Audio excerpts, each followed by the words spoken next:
Growing up in a small town with folks who believed in hard work over anything fancy, I was your typical girl next door, Margie. My family wasn't rich, but we were happy, and they instilled in me the value of hard work from a young age. After college, chasing a slice of independence, I moved to a bigger city, a place that felt like a different world. It was there my life took a turn I never saw coming. I landed a job as a sales manager at a big company, which was a big deal for a small-town girl like me. The job was demanding, but I thrived on the challenge. Unlike my peers, who were all about hitting the clubs after work, I was more likely to be found curled up with a book or working overtime. That was until David walked into my life. David was everything I didn't know I was looking for. He was charming, with a smile that could light up the darkest rooms, and a sense of humor that could make anyone laugh. We met through work, and what started as casual coffee breaks turned into long dinners, and before I knew it, I was head over heels. I can't believe how lucky I am, I remember telling him one evening as we walked along the river, the city lights reflecting like stars in the water. Believe it, Margie. You're the best thing that's happened to me, he said, his hand finding mine. It wasn't long before we got married. It was a simple ceremony, nothing too fancy, just how we liked it. Our daughter, Lily, came into our lives not long after, and suddenly, our little family felt complete. Life was good. David and I found joy in the simple things. We'd take Lily out on weekends with our mobile home, exploring the outskirts of the city, or sometimes just walking in the park, letting her chase the pigeons while we walked hand in hand. But it wasn't all play. Balancing work and family life was tough. After Lily was born, I switched to working half days to be there for her more. David was supportive, always saying, "Do what you need to, babe. We'll make it work." And we did. We were a team, tackling household chores together, making meals, and taking care of Lily. David's parents were a big help too. They adored Lily and were always there when we needed a hand. "You two are doing great," David's mom would often say. "It's not easy, but you're making it look like it is." It felt like we had everything figured out. But life has a way of throwing curveballs when you least expect it. One evening, as we were cleaning up after dinner, David mentioned working late more often. "The project's picking up steam. Gonna need to put in extra hours," he said, almost apologetically. I understood, or at least I tried to. "We'll manage. Just don't work yourself too hard," I replied, trying to keep the worry out of my voice. The shift was gradual, like the slow buildup of clouds before a storm, unnoticed until the downpour is upon you. David's late nights became more frequent, and the warmth that used to fill our home started to cool. I tried to shrug it off, telling myself it was just the stress of his job. But deep down, I knew something was off. Lily started asking more about her dad. "Why isn't Daddy home for dinner?" Her innocent questions were like punches to my gut. I did my best to soothe her. "Daddy's got to work, sweetie. He'll be home soon." But the soon stretched longer and longer.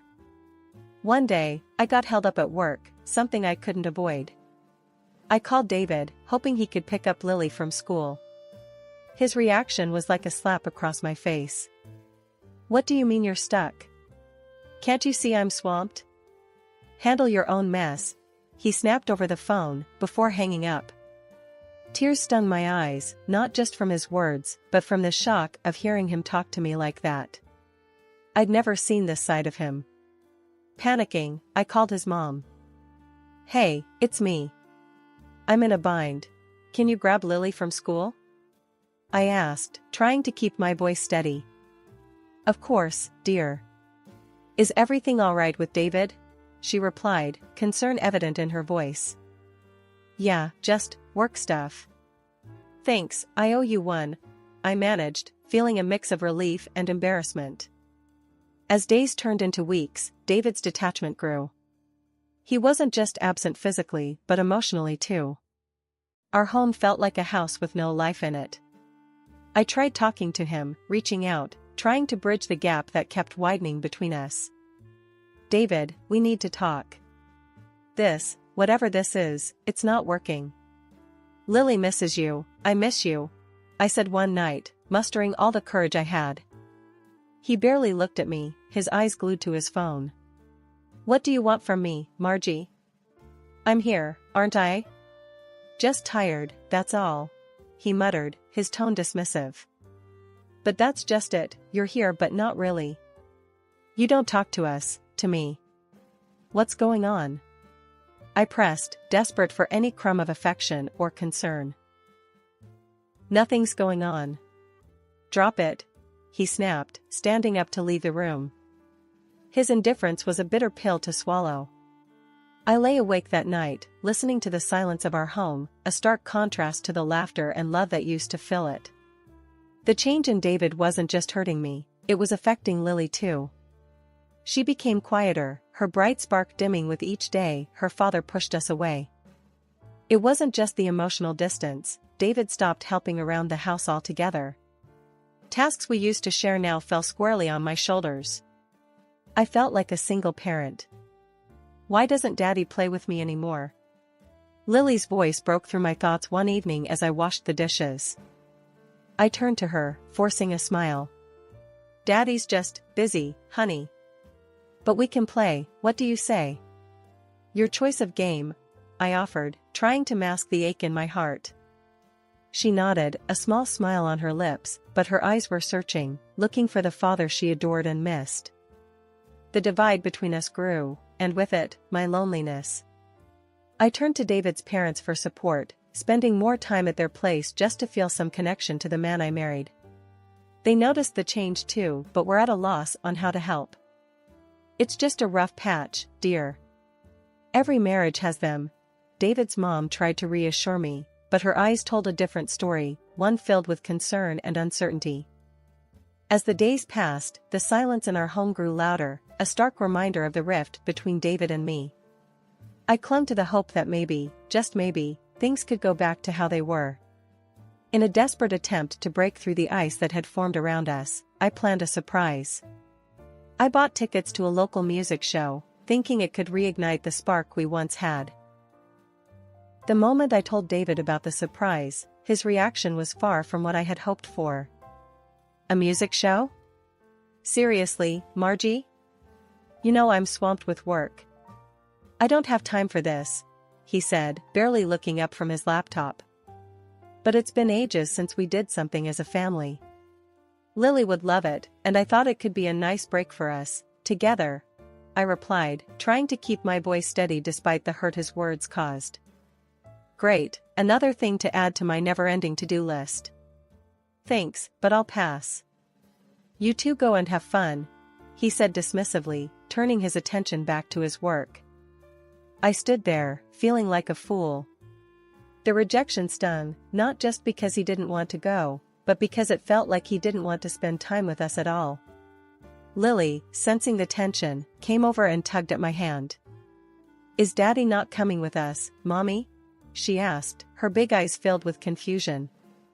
I forced a smile, bending down to her level. It's just going to be a girls' night out. We'll have fun, just you and me, I said, trying to sound more excited than I felt. Lily nodded, though I could tell she was disappointed. It broke my heart to see her having to adjust to this new version of her father. As David's absences became more frequent, I found myself fighting a lonely battle to keep our family together. He started leaving for the entire weekend, claiming work demanded it. Another weekend? David, this is getting ridiculous. You're never home anymore. Lily keeps asking about you. I confronted him one evening. Look, I don't need this right now, Margie. Work is crazy, and I'm doing the best I can. Maybe if you were a little more understanding instead of constantly nagging, things would be better, he retorted, his words dripping with annoyance. Nagging? I'm trying to have a conversation about our family, about us. You're hardly here, and when you are, you're like a ghost. How is that fair to Lily or me? I shot back, my frustration boiling over. Just leave it, Margie. You wouldn't understand, he said before walking out, leaving me standing there, fuming and feeling more alone than ever. The evenings he claimed to spend with colleagues stretched later and later, and I couldn't shake the feeling that there was something more he wasn't telling me. The loneliness was suffocating, and I found solace in the only place I could, with Lily and David's parents. During one of our dinners at David's parents' house, his mother noticed my subdued mood. "Margie, dear, you barely touched your food. Is everything all right?" she asked, her voice full of concern. I hesitated, not wanting to burden her with my problems, but the words spilled out. I feel like I'm losing him, and I don't know what to do. He's always working or out, and when he's home, it's like he's not really here. Lily misses him, and I miss my husband." David's father, who had been quietly listening, chimed in. "Have you tried talking to him, really sitting him down and telling him how you feel?" I let out a humorless laugh. "Talking to David? It's like talking to a wall these days. He doesn't listen, or worse, he gets angry. I'm at my wit's end here." David's increasing late nights and vague excuses pushed me to a decision I never thought I'd make. Hiring a private investigator felt like crossing an invisible line, but the need to understand his actions overshadowed my reservations. Weeks went by with a strange mix of anticipation and dread until the unexpected happened. Our anniversary was approaching, and David surprised me with an invitation to celebrate at an upscale restaurant, promising a weekend together just like old times. I couldn't hide my excitement. "Really, David? Just us, like before?" I asked, hardly believing the shift in his attitude. "Yeah, thought it'd be nice. A break from all the craziness," he replied, his tone casual, almost nonchalant. With renewed hope, I arranged for David's parents to look after Lily, sharing my joyous news. The day arrived with a mix of nerves and excitement. The restaurant was as beautiful as promised, creating a backdrop that felt like a step into our past, a reminder of better days. David was already there, waiting. His gesture of offering me a glass of wine took me by surprise. "Come on, let's celebrate. Just this once," he urged when he saw my hesitation. I laughed, a bit uneasy. "You know I'm not much for drinking, but okay, just this once," I agreed, wanting to make the most of this rare moment between us. The evening was a blur of wine and toasts.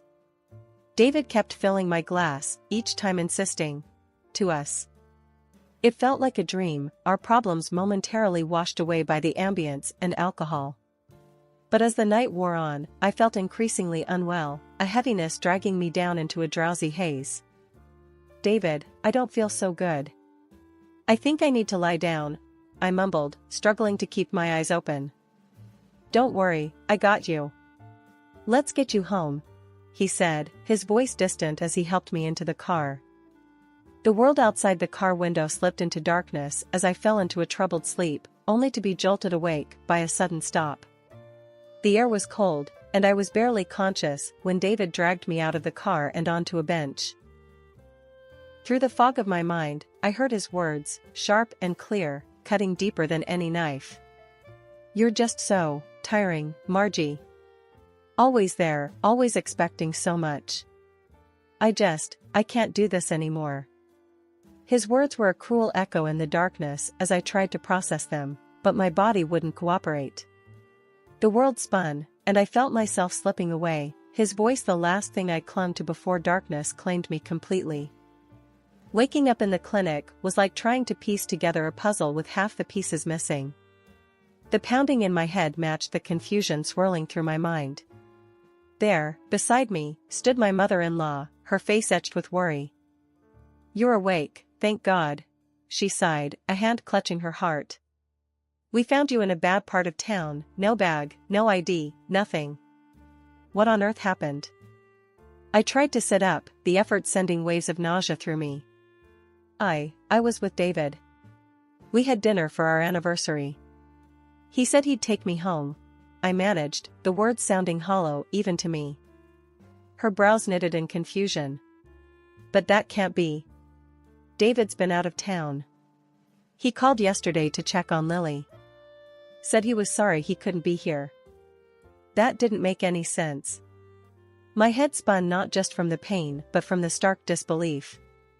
But he was there, we had dinner, I trailed off, the reality sinking in. My own husband's actions were a mystery, his alibi a lie. The worry in her eyes deepened. Let's get you home. We can sort this out later. How's Lily? That was the first coherent thought I had. My daughter, my little girl, was she okay? She's fine, dear. Been asking for you. Let's get you better so you can see her. She reassured me, helping me to my feet. The days that followed were a blur of rest and whispered conversations. I stayed with my mother-in-law, the atmosphere charged with unasked questions. Once I felt stronger, I knew what I had to do. I called the detective I had hired weeks ago, the one I hoped would shed light on David's mysterious behavior. Margie, I have the report. We need to meet. The detective's voice was grave over the phone, promising answers I wasn't sure I was ready for. I met him at a quiet cafe. The envelope he handed me felt like it weighed a ton. What's in here? My voice was barely a whisper, fear and anticipation battling within me. Take your time with it. It's a lot to process, he cautioned, his eyes not hiding his concern. Back at my mother-in-law's house, I braced myself for the worst. The envelope contained photos, receipts, a detailed account of David's comings and goings, evidence of a life I was not a part of, a betrayal laid bare on paper. My hand shook as I absorbed every word, every image. This was the proof of the lie my marriage had become. The man I thought I knew, the life I thought we had built together, it was all a facade. As I drove to the address the detective had given me, my mind was a whirlwind of emotions. Anger, betrayal, but above all, a fierce determination to confront the truth. The evening air felt heavy as I parked outside the nondescript apartment building. With each step towards the door, my resolve hardened. The door was surprisingly unlocked, a foreboding welcome to the scene I was about to witness. Inside, I found them, David and his brightly-haired mistress, lounging as if they owned the world. The shock on David's face upon seeing me was almost satisfying, almost enough to dull the sharp edge of betrayal. So this is the hard work that's been keeping you busy every night, huh? I couldn't keep the bitterness from my voice, nor did I want to. The woman, with her pink hair and bright suit, just smirked at me, arrogance dripping from every pore. You shouldn't have come here. It would have been easier for you to just disappear, she sneered, making my blood boil. I turned to David, my heart aching with the betrayal. How could you do this? To me, to us?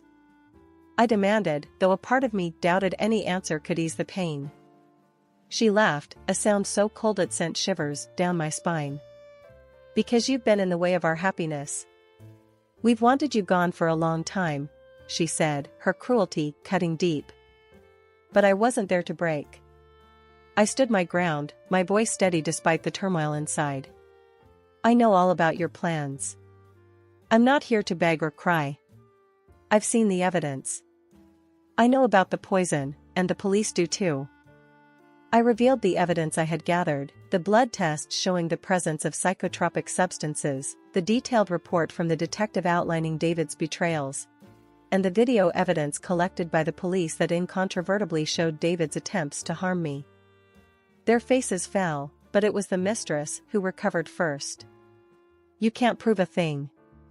You're out of your depth, she hissed, but her bravado couldn't mask the fear in her eyes. I pulled out my phone, showing them the recordings of their plotting, their plans to get rid of me. It's all here. The police have everything they need. And there's more, much more. David tried to speak, but the woman cut him off, still playing the queen of denial. You think this is over? You think you've won? She spat, but her words were desperate, the threats empty. I faced them both, my heart heavy, but my conscience clear. This was never about winning or losing. It's about justice. For me, for anyone you might have tried to hurt after me. You won't get away with it. As I left, their stunned silence was a cold comfort. The night air felt sharper, somehow, as I stepped outside, but I walked away with my head held high. I had confronted the darkest part of my life head-on, not with violence or anger, but with the truth. The courtroom was charged with tension, every eye fixed on the drama unfolding. It was the day of reckoning for David and his mistress, the day their fates would be sealed by the weight of their own deceit. Despite their defiant denials, the evidence spoke louder than their lies. As the prosecutor laid out the evidence, it was like reliving the nightmare all over again. First came the restaurant's security footage, a silent witness to David slipping something into my glass, a betrayal captured in grainy clarity. Then, the city's cameras painted a damning trail, showing David abandoning me in a place no one should ever be alone at night. The final nail in the coffin was the medical reports, undeniable proof of the toxins coursing through my veins, a sinister attempt on my life. David and his mistress sat side by side, a united front in their guilt. Their attempts to brush off the evidence were pathetic, their lies crumbling under the weight of truth. "It's all a misunderstanding," David tried to argue, his voice lacking any conviction. The mistress chimed in, her arrogance undimmed. "That evidence could have been doctored. You have no proof it was us," she sneered, trying to sound confident. But the evidence was irrefutable. The videos, the tests, the detective's thorough investigation, it all pointed to one undeniable conclusion. They were guilty, and justice was about to be served. The judge's gavel was a sound of finality. Based on the overwhelming evidence presented, this court finds the defendants guilty as charged, the judge declared, his voice echoing through the silent courtroom. And then, the financial compensation, it wasn't about the money, not really. It was about accountability, about making them pay in some small way for the havoc they wreaked on my life and my daughter's. Life now is a stark contrast to those shadowed days. My daughter and I have found peace, a new beginning forged from the ashes of our past. Our home is filled with laughter and love, a safe haven that once seemed impossible to reclaim. "We did it, Mommy." My daughter's words are a balm to my soul, her smile the brightest light in my life. "Yes, we did, sweetheart. We're going to be just fine," I assure her, and in my heart, I know it's true. The journey was long and fraught with pain, but standing here now, with my daughter by my side, I'm reminded of the strength and resilience that lies within us. We've weathered the storm and emerged stronger, ready to face the future with hope and courage. David's parents, once figures I respected and admired, showed their true colors in the aftermath. They were devastated by their son's actions, heartbroken by the betrayal and harm he caused. The day they decided to cut ties with him and rewrite their will, leaving everything to Lily, my daughter, was a day I'll never forget. I remember sitting down with them, the air thick with a mix of sorrow and determination. "We can't undo what David did, but we want to make sure Lily is taken care of," they said, their voices steady but filled with an underlying pain. I was taken aback, not just by their generosity, but by their resolve. I don't know what to say. "Lily, she'll have a future now, thanks to you," I managed, my voice choked with emotion. "It's what's right. She's our granddaughter, and we love her. We want to make sure she knows she's not defined by her father's mistakes," they replied, a firmness in their tone that left no room for argument. Life since then has been a series of adjustments, of finding our footing in this new reality. I went back to work full-time, diving into my role with a renewed sense of purpose. Balancing work and being a single mom to Lily hasn't been easy, but it's been our life, and it's been good. My mother-in-law, bless her soul, has been a godsend.